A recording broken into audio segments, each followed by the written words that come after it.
네,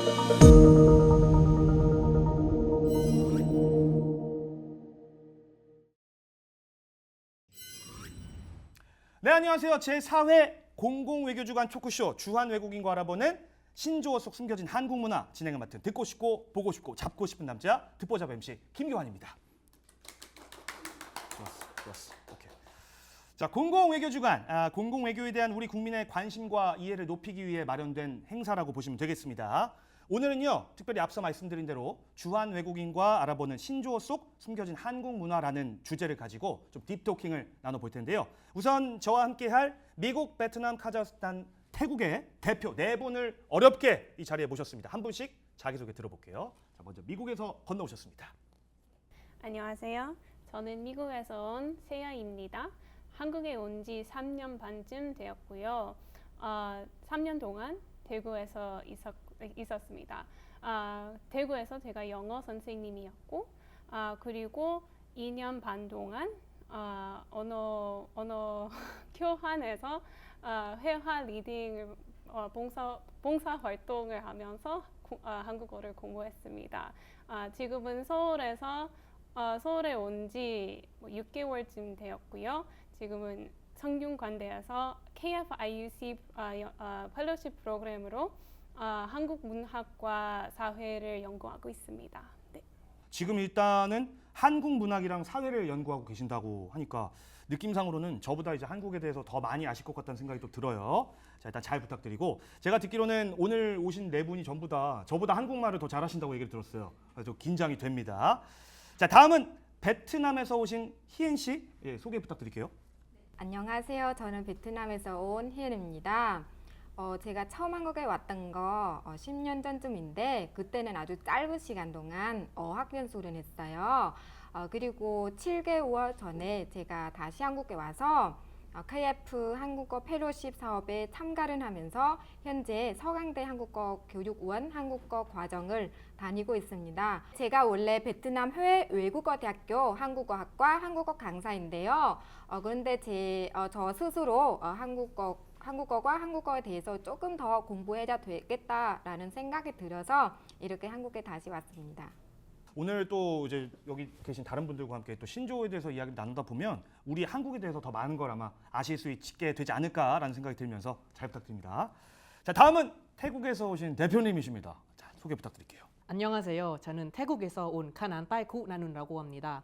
제 이름이 어려우실 수도 있는데 그냥 편하게 보트라고 불러주세요. 네, 저도 한국에 온 거 5년 전쯤 부산이 처음이었는데 그때 7개월 동안 부산 미국어 대학교에서 교환 학생으로 한국어를 좀 공부했고 태국에 들어가서도 계속 한국어를 공부했고요.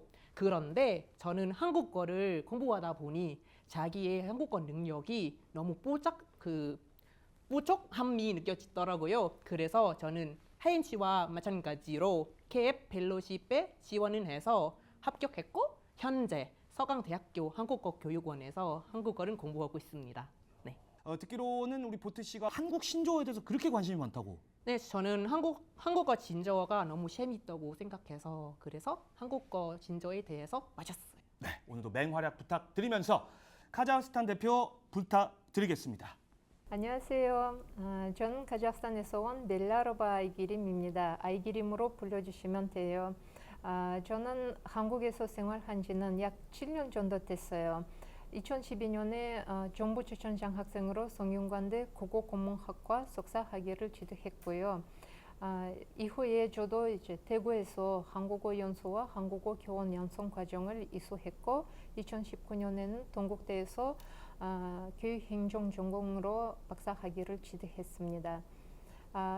현재 알파라비 카자흐 국립대에서 국동학과 복학과장인데 한국에서 방한 연구 펠로로 기예보와 함께 연구하고 있습니다. 그러니까 카자흐스탄에서도 지금 한국어를 가르치고 계신 교수님인 거죠?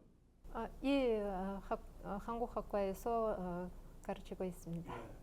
한 분 한 분 소개를 드릴 때마다 제 자신이 굉장히 좀 작아지는 느낌이 좀 들면서 오늘 토크는 반대로 좀 기대가 높아지고 있습니다. 자, 다시 한번 우리 세아 씨, 또 희엔 씨, 보트 씨, 또 아이게림 씨 모두 반갑고요. 자, 그러면 이제 진짜로 본격적으로 한번 토크를 해보도록 하겠습니다. 준비한 거 한번 쓰고 시작 한번 해볼게요. 자, 다 같이 박수! 자, 여러분 오늘 주제가 이제 신조어잖아요. 잘 알고 계시겠지만 이제 신조어는 말 그대로 새롭게 만들어진 말을 뜻하거든요. 그러니까 대부분 사전에는 이제 정식으로 등록이 안 돼 있어요. 그렇지만 이제 시대의 변화에 따라서 뭔가 새로운 걸 표현하기 위해 말 그대로 새롭게 만들어진 말을 뜻하는 게 바로 신조어거든요. 자, 오늘 이 신조어에 대한 이야기를 하면서 중요한 건 언어와 이 문화라는 게 결국 뗄래야 뗄 수가 없잖아요. 한국 문화를 조금 더 디테일하게 좀 이해를 하고 여러분이 느낀 한국 그리고 각자 나라에 대한 이야기도 조금씩 나눠볼까 합니다. 일단 뭐 기본적으로 제가 뵈니까 네 분 다 한국어를 너무나 잘하셔가지고 아마 제가 봤을 때는 오늘 토크가 조금 수월하게 이루어지지 않을까 생각은 드는데 책으로 이제 한국어를 공부할 때 그리고 실제로 일상생활에서 이제 말을 할 때 쉽게 얘기하면 이제 구어체냐 문어체냐 아마 좀 차이점을 좀 많이 느끼셨을 것 같아요. 일단 세아 씨 좀 당황한 적 많으시죠? 당연히 있죠. 네, 제가 뭐 카톡 채팅방으로 얘기하면서 친구랑 뭐 어떤 신조어를 들었을 때 많이 당황스러운 뭐 적도 있었고 그때 뭐 그냥 네이버에서 찾아서 그 뜻을 검색하고 그렇게 뭐 알 수 있었는데 그렇게 자연스럽게 배우는 게 뭐 괜찮았어요. 네. 근데 뭐 한 번에 제 친구가 카톡으로 뭐 쓴 129를 사용했고 그때 제가 너무 뭐 한글 그리고 숫자로 들어가 있어서 너무 뭐 이게 무슨 뜻인지 몰랐어요. 네. 머선 일이고 이게 사실은 표준어는 아니고 또 어떻게 보면 사투리를 그러니까 한글이랑 이제 숫자를 혼용해서 이렇게 표현을 한 건데 저도 사실 잘 몰랐습니다. 한국인들도 잘 모르는 경우가 많아요. 네, 이런 신조어가 사실 하루에도 몇 개씩 혹은 뭐 수십 개씩 만들어지고 있는데 혹시 신조어의 수명, 이 목숨, 라이프가 얼마나 되는지 좀 알고 계실까요? 그러니까 쉽게 얘기하면 뭐 이제 신조어를 사용하는 사람들에게 얼마 동안 사용하고 좀 잊혀지는지 일단 아이게림 씨 한번 맞춰보실래요? 네, 한 10년이나 7년이 되진 않을까 싶습니다. 아니면 더 짧은 기간인가요? 조금 짧습니다. 네, 6년? 6년. 예, 정답은 5년. 5년. 네, 5년 정도라고 하는데 그 중에서 정식 언어로 채택되는 경우는 거의 이제 손에 꼽을 만큼 적다고 합니다. 신조어는 말 그대로 이제 잠깐 유행했다가 우리 기억 속에서 잊혀지는 경우가 대부분이거든요. 근데 반대로 생각을 해보면 그 신조어라고 하는 거는 그때그때 그 나라의 그 사회의 어떤 문화를 반영하는 그런 척도가 되지 않나 이런 생각도 해봅니다. 우리 희엔 씨는 그 한국에 와서 우리 한국만의 어떤 좀 특별한 문화를 캐치한 게 있을까요? 여러 개 있는데요. 근데 그 중에 하나만 고르자면 박장대소 문화입니다. 박장대소. 네네. 박장대소 문화 그런 문화가 있어요? 그럼요. 제가 한국에 와서 가장 놀란 게 그 한국 사람들이 웃기면 그 손뼉을 치거나 아니면 옆 사람 때리면서 웃잖아요. 저는 그게 정말 놀라웠거든요. 그리고 뭐 평소 조용하고 예의도 바르던 사람도 막 웃을 때는 그런 흥을 아낌없이 표현하는 것 같아요. 그리고 뭐 다들 그렇게 웃을 때는 뭐 헐, 대박 웃겨 이러면서 웃잖아요. 네, 그리고 뭐 꿀잼, 노잼 이런 단어가 있는 것처럼 그 한국 사람 다들 재미를 아주 중요하게 생각하는 것 같아요. 박장대소 문화 그러니까 이제 이런 거죠. 아우 아빠 이러면서 뭐 아플 정도로 때린다니까요. 네네 맞아요. 오늘 칸막이 없었으면 저 맞았겠네요, 그죠? 예, 알겠습니다. 우리 보태 씨가 보는 한국은 어떻습니까? 한국만의 좀 어떤 특징이 있을까요? 저는 솔라이프를 사는 나라에서 왔잖아요. 그래서 처음 한국에 왔을 때는 한국 사람들의 빨리 문화를 보고 진짜 깜짝 놀랐어요. 심지어 한국 사람들이 밥을 먹을 때도 진짜 굉장히 빨리 먹더라고요. 그래서 나도 똑같이 빨리 먹어야지 하고 따라하다가 진짜 숨이 막힐 뻔했어요. 그래서 어떤 신조어를 딱 고르기보다는 한국 빨리빨리 문화이기 때문에 그래서 그 신조어도 좀 더 생기는 것 같아요. 그 뭐지? 한국 사람들이 말은 줄여서 빨리 표현하려는 거죠. 네. 맞습니다. 그러니까 태국이 약간 좀 이제 우리나라에 비하면 한국에 비하면 조금 슬로우 라이프를 추구하는. 맞아요. 네. 그 사전 인터뷰 그 질문지를 제가 다 봤어요. 네 분이 전부 다 공통적으로 적어주신 게 바로 이 한국의 빨리빨리 문화였거든요. 그러니까 대부분 신조어를 보면은 어쨌든 여러 단어를 좀 줄여서 말하거나 그 합성어로 이렇게 되어 있는 경우가 많은데 아마 이게 다 이제 말씀하신 것처럼 한국인의 좀 급한 성향이 반영된 게 아닌가라는 생각이 듭니다. 아이기림 씨는 혹시 좀 비슷한 경험 없으세요? 그 비슷한 얘기인데요. 그 한국은 사람들의 행동이나 성격만큼 경제와 기술의 발전이 굉장히 빨리 발전해서 그 중에 특히 인터넷 속도예요. 따라서 그러다 보니까 SNS 사용이 더 활발하고 그 안에서 새로운 신조어를 더 많이 만들고 그것을 빠르게 확산시키는 것 같아요. 그러니까 이제 잘 짚어주셨는데 대부분의 신조어가 사실 보면은 SNS 그리고 채팅, 카카오톡 같은 채팅에서 많이 사용을 하게 되죠. 그리고 TV 예능에서도 이게 이제 많이 언급이 되다 보니까 이제 그걸 통해서 더 많은 사람들이 알게 되고 이제 그렇게 되는 것 같은데 제가 이제 궁금한 게 현지에서 이제 한국어를 오랫동안 공부를 해 오셨잖아요. 지금도 하고 계시고 이런 신조어를 좀 접해 보셨나요? 방금 교환 씨가 말씀하신 것처럼 TV 예능 프로그램이나 아니면 또 드라마에서 신조어를 더 많이 사용하잖아요. 따라서 그 한류에 관심 있는 학생들이 그런 영상을 보면 신조어를 많이 접해요. 그때마다 이제 스스로 찾아보거나 아니면 학교에 와서 저한테 질문을 하기도 합니다. 따라서 그때는 제가 이제 종교 강의 외에 방과 후 수업이라든가 아니면 교환 수업에서 그것을 가르쳐 주기도 했어요. 그러니까 정규 커리큘럼 외에 따로 시간을 내 가지고 학생들한테 신조어를 가르쳐 주셨다고요? 예, 왜냐면 저도 이제 한국어를 배웠을 때 그런 한국에서 유행한 신조어를 모르면 그 문맥을 파악하는 것도 어렵고 또한 이제 그 분위기나 아니면 문화를 이해하는 것도 이제 어렵습니다. 따라서 특별히 신조어에 대한 좀 공부를 해야 할 것 같다는 생각이 들었습니다. 사실 그 본인 스스로가 한국어를 공부하는 것 자체도 어려울 텐데 이걸 또 누군가에게 가르쳐 준다는 건 더 어려운 일이잖아요. 예, 조금. 더군다나 신조어를 알려주셨다. 좀 네. 대단하십니다. 예. 이렇게 하루에도 뭐 몇 개씩 혹은 뭐 수십 개씩 쏟아지는 이 신조어가 우리가 이제 계속 이야기하는 것처럼 어떤 그 나라의 그 사회의 문화라든지 어떤 특성을 좀 반영해서 생기는 게 많은데 예를 들어보자면 여러분 혹시 뭐 혼밥, 혼술, 뭐 혼영 이런 단어들은 다 들어보셨죠? 다 들어보셨죠? 오케이. 그럼 이 단어가 언제 처음 나왔는지 혹시 알고 계세요, 세아 씨? 1년, 2년, 3년? 잘 모르겠는데요. 지금 뭐 요즘도 많이 혼밥, 혼술 많이 사용하죠. 일단 의미를 정확히 알고 계신 거죠? 혼술 혼밥 혹시 하세요? 역시 뭐 혼술 혼밥보다 뭐 같이 먹는 거 더 좋아하는데 솔직히 코로나가 이렇게 심해지기 전에 저도 뭐 홍코노 가는 게 더 좋아했거든요. 아니, 혼코노까지 아세요? 네. 혼자 코인 노래방 가는 걸 이제 혼코노라고 하는데, 예, 혼밥, 혼술 그리고 방금 말씀 주신 이 혼코노처럼 이 혼자라는 그 단어가 붙은 신조어가 2016년에, 그러니까 5년 전이죠. 처음 이제 쓰이기 시작했는데, 이 어떻게 보면 아까 제가 그 신조어의 수명이 5년이라고 했는데 그거에 비하면 지금 요 단어들은 사실 수명이 좀 긴 편입니다. 그렇다면 이 단어는 왜 갑자기 튀어나왔을까요? 보트 씨는 왠지 알고 있을 것 같아요. 그 요즘 혼자 사는 한국 사람들이 점점 많아져서 그런 거 아닌가요? 요즘 1인 가구가 많이 있잖아요. 네.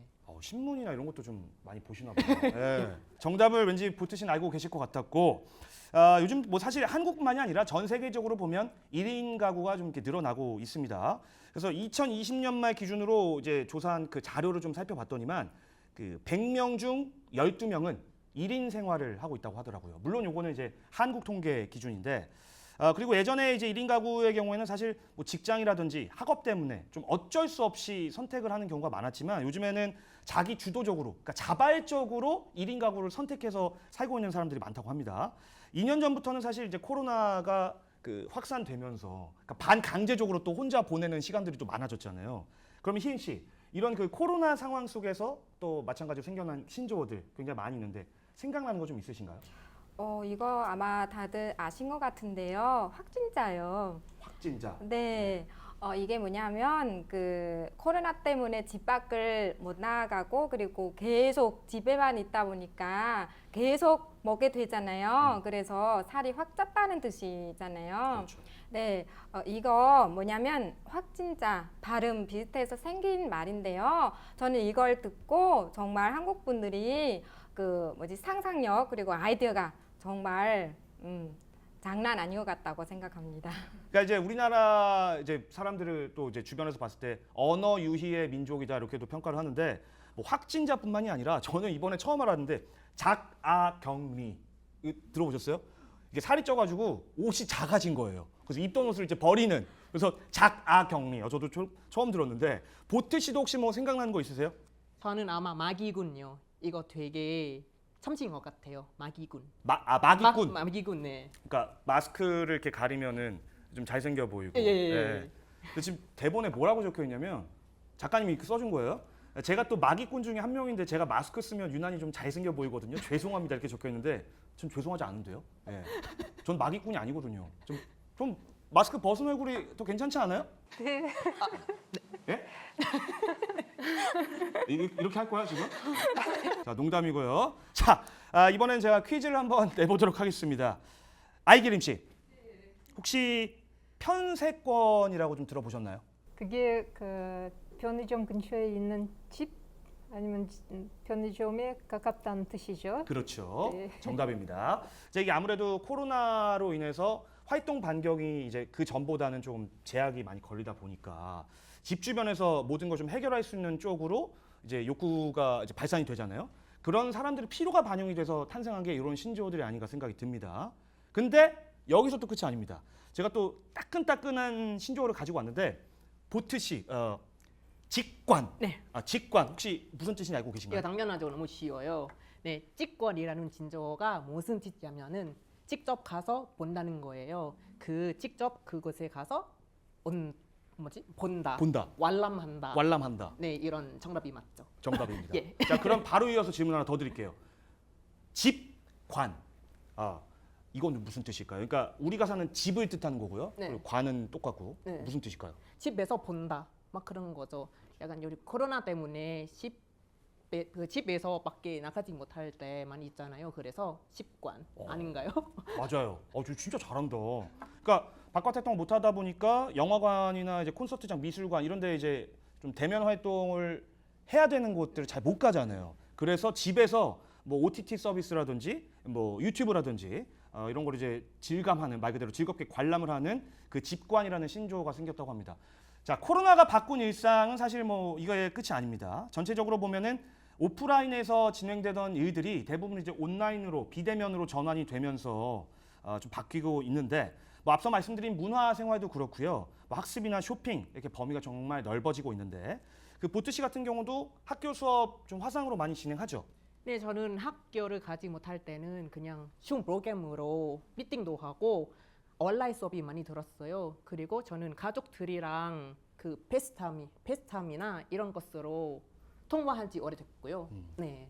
그 온라인 소통이 물론 이제 처음에 좀 편하고 즐겁고 이런 부분도 있는데 생각보다는 또 이제 기간이 너무 길어지다 보니까 온라인이 아닌 오프라인에서 하던 것들에 대한 뭔가 이제 그리움, 좀 아쉬움 이런 것들이 더 커지고 있는 게 아닌가 생각이 듭니다. 그리고 아마 여러분도 느끼셨을 텐데 특히 우리 대한민국은 우리라는 단어를 굉장히 많이 써요. 이거 알고 계시죠? 일단 세아 씨는 미국에서 오셨으니까 보통 우리 집, 뭐 우리 가족, 뭐 이런 얘기 잘 안 쓰잖아요, 그렇죠? 네, 뭐 우리는 뭐 my family, my house 이렇게 얘기하는데 our family 뭐 그거를 사용하면 진짜 가족이랑 얘기할 때 그것만 사용해요. 쓰긴 쓰는데 정말 네. 정말 내 사람이라고 생각할 때 그 단어를 붙인다. 네. 근데 우리 한국인들은 그냥 습관적으로 우리 우리라는 단어를 정말 많이 쓰죠. 네. 한국은 뭐 형제자매가 없어도 친구한테 이야기할 때 나의 엄마 이렇게 얘기 안 하고 우리 엄마 이렇게 얘기하는데 카자흐스탄은 혹시 어떤가요? 카자흐스탄 아이김 씨. 네. 방금 세혜 씨 말씀하신 것처럼 우리도 특히 그 우리란 말을 잘 안 써요. 따라서 그 대상이 한면일 때는 보통 그냥 제 아니면 나의 것이라고 합니다. 따라서 일단은 그 한국 사람들이 이제 같이 한 것을 좋아하고 또 정이 많잖아요. 우리란 말을 그렇게 많이 쓰는 것도 그것 때문인 것 같습니다. 방금 이제 이 정이라는 단어를 이름저를 이제 언급을 해주셨는데 맞아요. 우리 한국 사람들이 또 정이 많다고 전 세계인들이 또 인정을 하죠. 근데 사실 저는 요즘 느낀 게 뭐냐면 이런 문화도 조금씩은 바뀌어가고 있는 것 같아요. 그러니까 좀 집단 문화에서 좀 개인적인 어떤 성향들이 강화되고 강조되는 개인 문화가 좀 더 나를 또 중요하게 생각하는 성향이 확산되지 않는가 생각이 드는데 베트남은 좀 어떻습니까? 베트남도 한국과 문화적 공통점 참 많은 나라인데요. 요즘 베트남 특히 젊은 사람들이 그 자기 개발을 위해서 뭐 늦게 결혼한다거나 아니면 유학하거나 이렇게 자기 개발에 집중하고 많은 시간과 노력을 쏟고 있습니다. 베트남 청년들도 요즘 그 결혼이나 이런 것들을 좀 늦게 해요? 네. 그래요? 이번 아이게임 씨께 좀 질문 드릴게요. 카자흐스탄도 세대가 바뀔수록 이 자기 개발이나 좀 개인 시간을 쓰는 거에 대해서 좀 집중을 하고 있는 어떤 트렌드를 좀 보이고 있나요? 예, 비슷해요. 요새 이제 통신이 워낙 발달하고 또 특히 인터넷으로 이제 소통을 많이 하니까 세계적으로 문화가 또 빨리 공유돼서 그런 것 같습니다. 아무튼 카자흐스탄도 한국보다 조금 이른 나이에 결혼을 했는데 요새 이제 자기 개발을 위해서 좀 결혼을 미루는 경우가 많아지고 있습니다. 방금 또 잘 짚어주셨는데, 그러니까 전 세계적으로 이제 비슷한 상황들을 공유하고 또 무엇보다도 이제 인터넷이 발달하면서 소통 자체가 전보다 훨씬 더 수월해졌잖아요. 이제는 뭐 한 나라에서만의 변화가 그 나라의 것만이 아니라, 그러니까 전 세계적으로 비슷하게 좀 확산되는 양상을 좀 보이는 것 같습니다. 다시 좀 앞에 이야기로 좀 돌아가 보자면 우리를 강조하던 한국 문화가 이제 점점 그 개인의 영역을 중요하게 생각하는 쪽으로 변하고 있다는 것은 분명한 것 같습니다. 그래서 생겨난 신조어가 또 있죠. 개취, 취존 이런 단어들인데 보트 씨 제일 좀 잘 알 것 같아서 개취, 취존 이게 무슨 뜻일까요? 개취라는 진저어가 무슨 뜻이냐면은 개인의 취향 그리고 취종이라는 진저어가 무슨 뜻이냐면은 취향 존중이라는 뜻인데요. 이게 제가 자주 쓰는 말인데요. 자주 쓰시고 좋습니다. 네. 오늘 다 알아서 너무 당황할 정도로 오늘 약간 보조 MC 느낌이에요. 감사드리고 이렇게 개인의 개성과 취향이 존중받는 시대가 되다 보니까 이런 신조어가 나오게 된 건데 이런 신조어 이전에 또 2018년 신조어를 살펴보면 소확행이라는 단어가 그 연도에 그 트렌드 키워드로 뽑혔었거든요.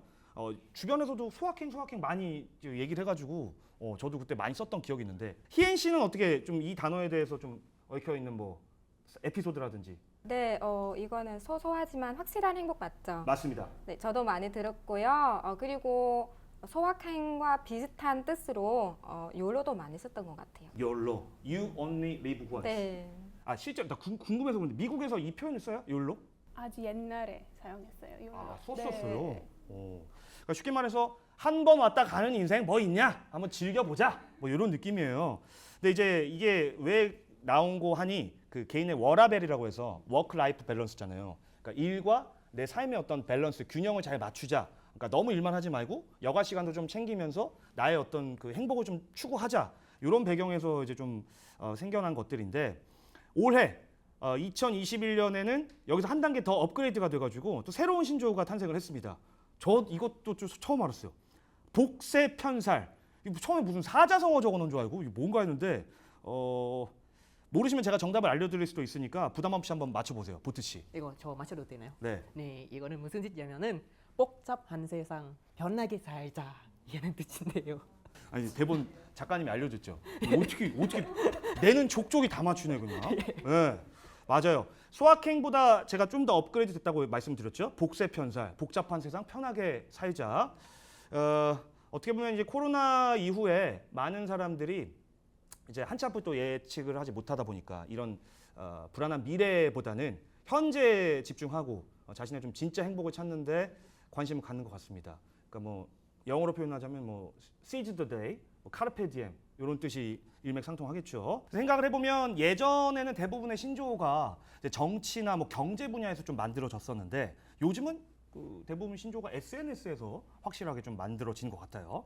그러다 보니까 아무래도 좀 SNS를 활발하게 사용하는 세대들이 이 신조어를 그만큼 더 많이 사용하게 된 것 같은데 여기에 대해서는 좀 어떻게 생각하시는지 일단 아이기림 씨 국가별로 좀 비슷할까요? 좀 다를까요? 혹시 교환 씨도 스파시바라는 단어를 들어보셨나요? 저는 처음 들어봐요. 그것이 이제 고맙다는 뜻인데 젊은 사람들이 그것을 쓸 때 이제 길고 또 귀찮으니까 스파스라고만 써서 보냅니다. 따라서 그게 이제 그 한국 사람들도 고맙다는 표현을 하실 때 기억과 시옷자만 써서 하시잖아요. 그거랑 좀 비슷한 것 같아요. 스파시바를 되면 스프스. 예. 이게 비슷하네요, 그죠? 네. 일단 근데 미국 같은 경우는 원래 또 이제 줄임말 많이 쓰잖아요. 네, 뭐 옛날에 우리 많이 사용했고 뭐 처음 텍스팅을 처음 뭐 발화했을 때 그리고 제 부모님들 세대보다 우리도 뭐 더 많이 사용하지만 지금은 젊은 사람들은 뭐 틱톡에서 그런 신조어를 더 많이 만들고 사용하고 있는 것 같아요. 네, 지금 생각보다 뭐 생각하고 뭐 젊은 사람들 eat이라는 단어 한국에서도 많이 사용한 것 같아요. eat. 그리고 그 보니까 플렉스 이런 단어도 플렉스도 많이 사용하고 있어요. 네, 네, 플렉스는 뭐 이거 보여주고 싶은 부분인데 그런 플렉스들 사용하고 있어요. 그러니까. 네. 확실히 이런 거 보면 그 국가는 다르지만 좀 비슷한 부분이 확실히 있는 것 같아요. 태국 친구들은 어때요, 보트 씨? 네, 이거 태국에서 코로나 이후에는 생긴 말이 있는데요. 네. 이거 띠양이라는 말이 있는데 이게 한국어로 번역하면 너 코로나 걸렸냐? 라는 뜻인데요. 이제 태국에서 태국 사람들이 그 안부 인사처럼 친구를 만나자마자 그냥 띠양 이렇게 인사하기로 해요. 네. 그러면 제가 지금 보트 띠양 이렇게 뭐 한 이런 아까- 식으로 쓰는 거예요? 아까 만났을 때 해야죠. 네. 처음에 만났을 때. 네네네. 대신 제가 또 하나 알려드릴게요. 이건 진짜 태국에서 재미있는 진저가 있는데요.